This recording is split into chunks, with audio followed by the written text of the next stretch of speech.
let's talk about using GEM to generate reports for analyzing energy-related data. Today, we'll walk through the reporting capabilities step by step using 2 examples.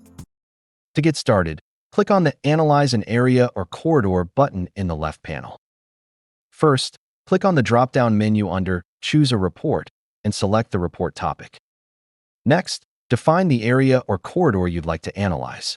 If you've previously saved an analysis area or corridor, you can choose the Select an Existing options in the drop-down and choose your existing area or corridor.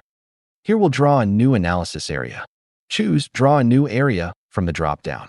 Click the button to enter drawing mode. Then click on the map to place the first point.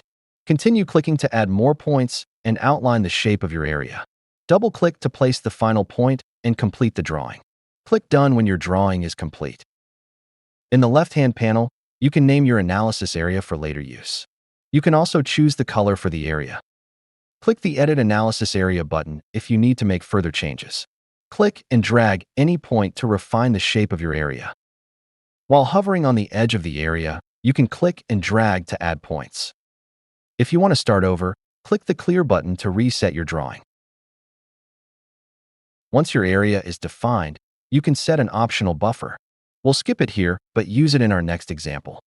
Optionally, you can input a subtitle to display in the report. Simply click on the text box and type a name. Next, click the Run Report button at the bottom of the panel. GEM will display a dialog and generate the report. Larger analysis areas or more detailed reports take longer to run. When the report is ready, click the View Report button to open it. The report includes a title, a table of contents on the right, and detailed sections with data.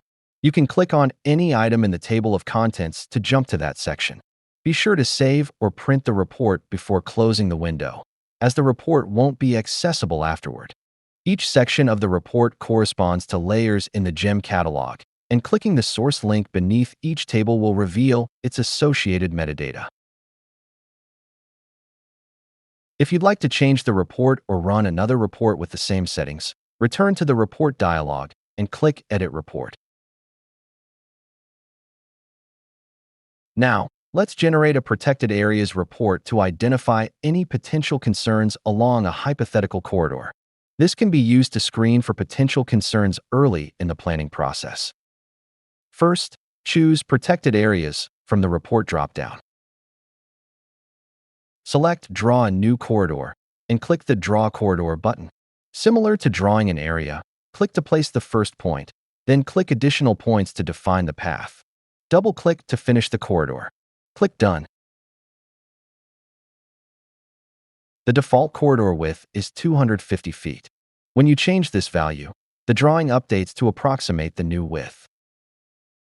Next, we'll choose a color. Name the corridor. And specify a buffer width of 5 miles to screen for protected areas near the corridor. Let's run the report. In this report, you'll notice that some areas are either near or within the buffer zone, but not directly within the corridor itself. Let's look at the protected areas database details. The Borman Bridge Wildlife Management Area is located within the corridor, which could present challenges for project siting. On the other hand, the Fort Niobrara National Wildlife Refuge, while typically incompatible with such projects, lies outside the corridor. This suggests that siting a project here might still be feasible.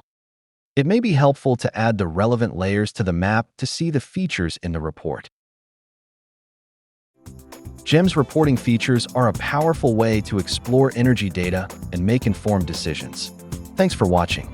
Check out our other videos to learn more about GEM.